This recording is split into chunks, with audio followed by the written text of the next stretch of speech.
Pharynx क्या होता है, जो कि चैनल होता है एयर और फूड के लिए। एयर किधर जाएगी, लैरिंक्स में, और फूड जाएगी एसोफेगस में। तो ये एयर और फूड के लिए चैनल है। इसके अलावा इसमें टॉन्सिल्स होते हैं, तो ये डिफेंस में भी हेल्प करता है। और लास्ट है कि ये मिडिल ईयर के साथ कनेक्शन होता है इसका थ्रू द यूस्टेशन ट्यूब।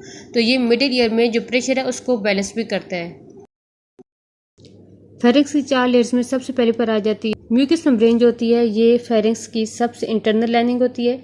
यहाँ पर एक तो एपिथेलियम होती है और इसके अलावा इसमें ग्लैंड्स होते हैं। एपिथेलियम जो होती है वो नेजोफेरिंग्स में होती है सिलिएटेड कलमनर, जबकि इसके दोनों पार्ट्स में होती है स्ट्रेटिफाइड स्क्वेमस। नेक्स्ट पर आ जाती है फ्रिंजो बेसिलर फेशिया, जो कि फेरिंग्स को अटैच करती है टू द बेसिक क्रेनियम। इसके अलावा ये मसल जो कंस्ट्रक्टर मसल है उनको भी इनसाइड ये लाइन करती है। नेक्स्ट आ जाती है फ्रिंजियस और कंस्ट्रक्टर मसल। फ्रिंजियस जो होते हैं ये इंटरनल लेयर इनकी होती है, और कंस्ट्रक्टर जो होते हैं ये एक्सटर्नल लेयर बनाते हैं। फ्रिंजेस 3 तरह के हैं, एक है सेल्पिंगो, एक है पेलेटो और एक है स्टाइलो। और कंस्ट्रक्टर भी 3 तरह के हैं, एक है सुपीरियर, दूसरा है मिडिल और तीसरा है इन्फीरियर। और सबसे इनर में आ जाती है सबसे आउटर आ जाती है फेशिया। कौन सा है हमारे पास, बकोफ्रेंजियल फेशिया। तो ये फेरिंग्स के जो कंस्ट्रक्टर मसल है इनको भी कवर करेगा, और इसके अलावा ये अपवर्ड जाकर जो बक्सिनेटर मसल होता है उसको भी ये लाइन करता है। तो इस वजह से इसका नेम है बकोफ्रेंजियल फेशिया।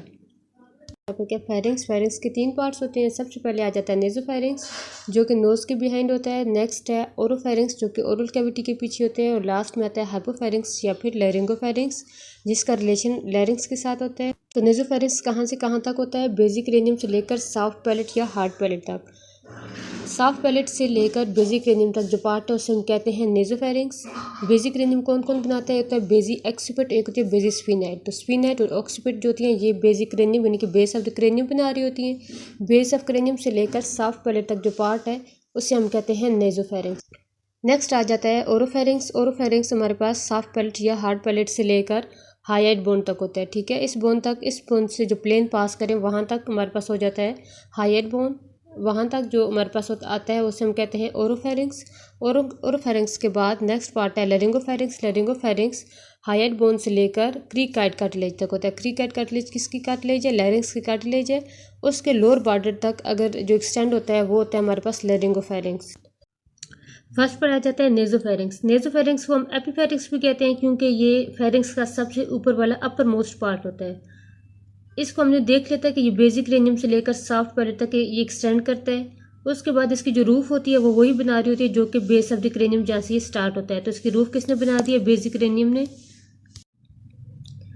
इसके अलावा नेजोफेरिंग्स में एडिनाइट से ऊपर एक हमारे पास पाउच होता है जिसे हम कहते हैं रटखे पाउच। रटखे पाउच क्या होता है, जब ओरल म्यूकस मेम्ब्रेन इन्वेजिनेट होकर बनाती है हमारे पास एंटीरियर पिट्यूटरी लोब, तो उसका जो रिमेनिंग पार्ट रह जाता है उसे हम कहते हैं रटखे पाउच। रटखे पाउच जो होता है ये किधर होता है, एडिनाइट से ऊपर होता है। इसके अलावा यहाँ पर एक बुरसा होता है। बुरसा का मतलब होता है डिप्रेशन। ठीक है, नेजोफेरिंग्स में एक डिप्रेशन है जिसे हम कहते हैं नेजोफ्रेंजियल बुरसा।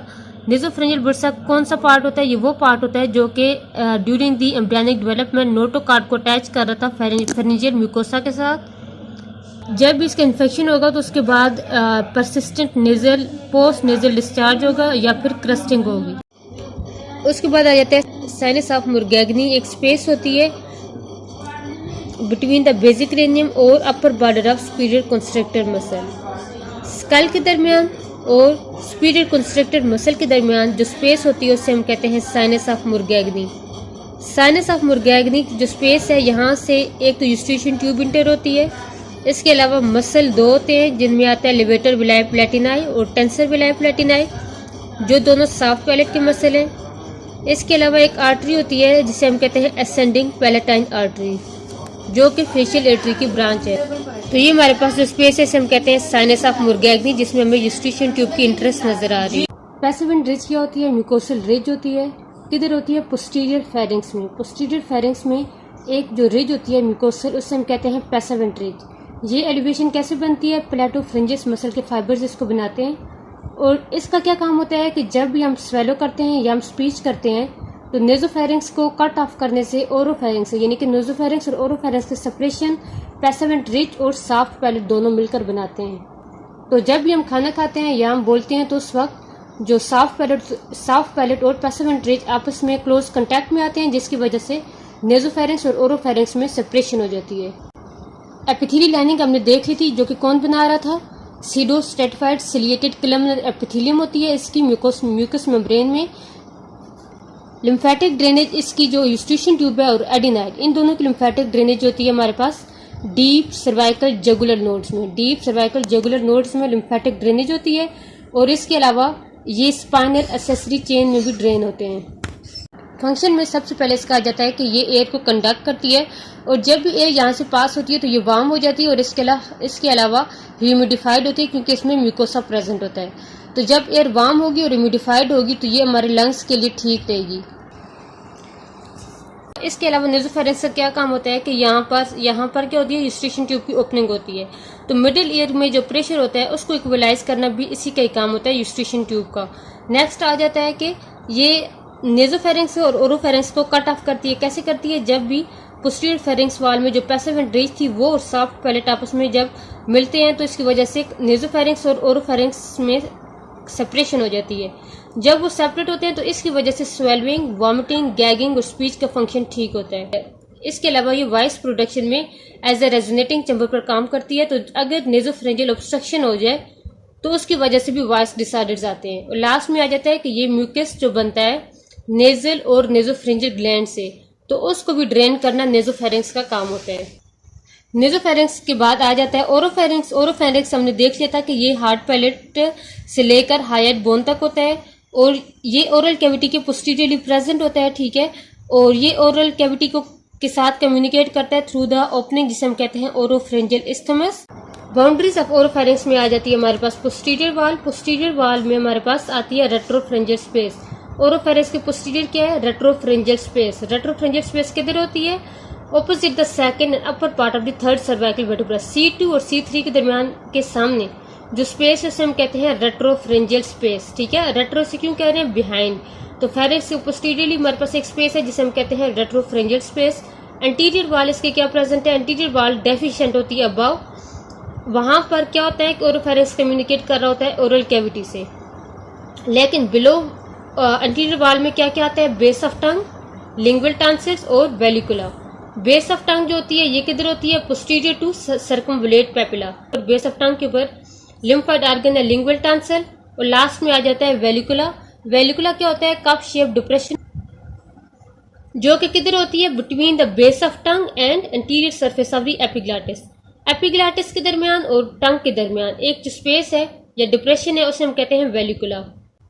और वेलिकुला जो होता है ये सीट होता है ऑफ द रिटेंशन सिस्ट, यानी कि जब भी स्लाइवा या फूड जो होता है वो अगर इसमें अकम्युलेट हो जाए तो वहां पर सिस्ट बन जाती हैं। तो ये कौन सी किधर बनेगी? वेलिकुला में। तो वेलिकुला में बनती हैं रिटेंशन सिस्ट। और लैटरल वाल कौन बनाता है? लैटरल वाल में आते हैं टॉन्सिल्स और इसके अलावा पिलर। टॉन्सिल कौन से होंगे? फेशियल टॉन्सिल, ठीक है। तो इसके जिनको हम पैलेटाइन टॉन्सिल भी कहते हैं, फेशियल टॉन्सिल इन्हें क्यों कहते हैं? क्योंकि इसके ये बाउंडेड होते हैं थ्रू क्योंकि इनकी जो बाउंड्री होती है वो फासेस बनाते हैं। फासेस यानी कि पिलर्स।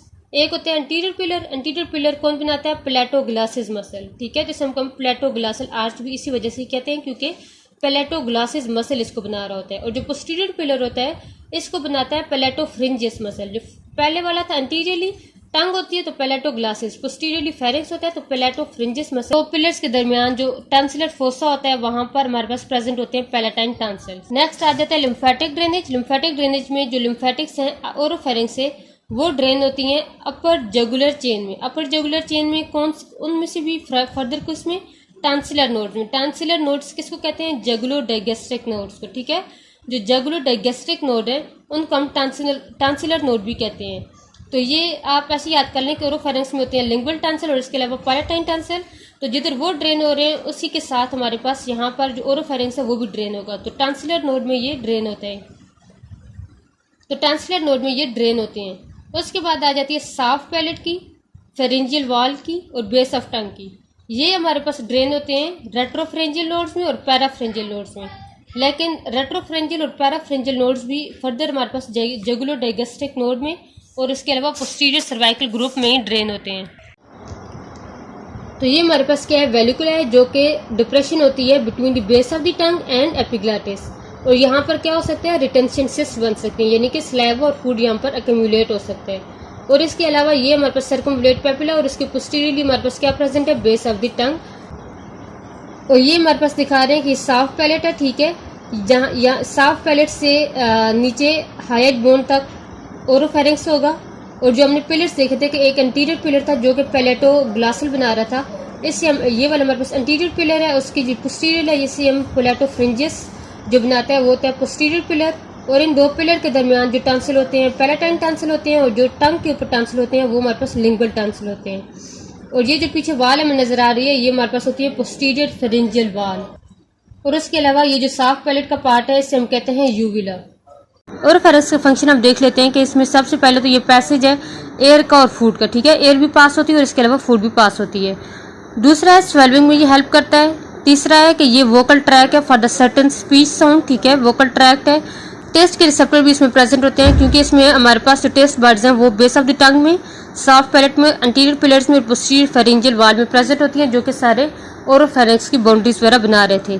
और लास्ट में आ जाता है कि ये लोकल डिफेंस में हेल्प करता है। लोकल डिफेंस में कैसे हेल्प करता है कि इसमें जो हमारे पास लिम्फेटिक टिश्यू प्रेजेंट होता है जिसे हम कहते हैं वल्डियर रिंग, ठीक है। वल्डियर रिंग में हमने कौन से देखे थे कि इसमें टॉन्सिल्स थे जिसमें हमारे पास पैलेटाइन टॉन्सिल, लिंगुअल टॉन्सिल, इसके अलावा एडिनाइड्स आ रहे थे और लैटरल फ्रिंजियल बैंड्स वगैरह आ रहे थे। तो ये सब मिलकर वल्डियर रिंग बनाते हैं और वल्डियर रिंग भी ओरोफेरिंक्स में प्रेजेंट होते हैं।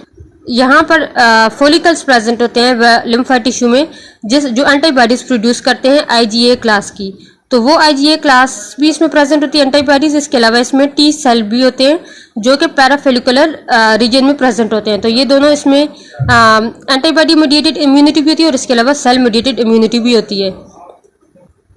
इसमें आईजीए के अलावा आईजीएम और आईजीजी एंटीबॉडीज भी होते हैं जो कि प्लाज्मा सेल्स क्रिएट करते हैं। लास्ट पार्ट है हाइपोफेरिंक्स जिसको लैरिंगोफेरिंक्स भी कहते हैं। लैरिंगोफेरिंक्स क्यों कहते हैं? क्योंकि ये बिहाइंड और साइड्स ऑफ द लैरिंक्स में प्रेजेंट होता है। इसका सुपीरियर लिमिट कौन बना रहा था? Height bone. और इन्फीरियर लिमिट इसका कौन बनाता है? हमारे पास क्रीकाइड कार्टिलेज जो कि एट द लेवल होती है C3 and the C4 vertebra. और इसके बाद स्टार्ट हो जाती है एसोफेगस।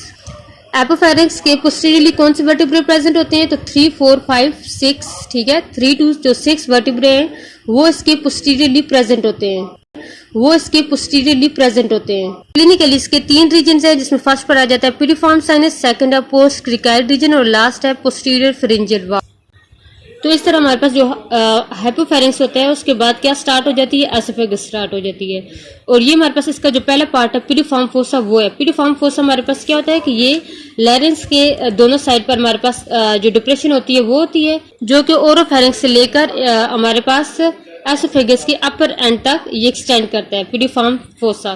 पिरिफॉर्म फोसा जो होता है इसका फंक्शन ये होता है कि ये हमारे पास चैनल है for the food, lateral channel for the food है क्योंकि यहाँ पर फॉरेन बॉडीज भी लॉज कर सकती हैं। इसके अलावा यहाँ पर इंटरनल लेरिंजियल नर्व होती है जो कि यहाँ इधर से रन करती है।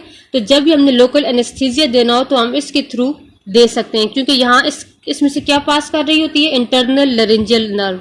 पोस्ट क्रिकाइड रीजन इसे क्यों कहते हैं? क्योंकि ये upper and lower borders of the cricoid lamina में प्रेजेंट होता है और ये कॉमन साइट है कैंसर की उन फीमेल्स में जिनमें प्लमर विंसन सिंड्रोम भी हो।